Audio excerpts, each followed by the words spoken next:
So maingod to mga idol no, kining naara ko'y gamayng ikuan sa nagkuha ni Tatan. Sulod sa 12 ka adlaw nitungha na si Tatan. Dara oh. Pero mao pod lagi naniwang iwang kaayo niya. Asay murag hubag sa iyang kilid. So paminaw na ko kitong nagkuhaan niya. Wala na siguro ganahe. Giuli na dire. Itungha raman po si Tatan, ganina mga alas 12.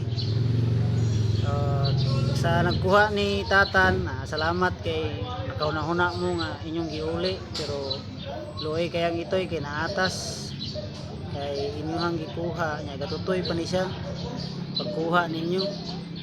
So basig wala na mo ganahi kay nahubag naman ang iyang kilid na may burot munang giuli na ninyo, pero salamat ra gihapon kay nauli si Tatan. Ako nulay mo patambal ani.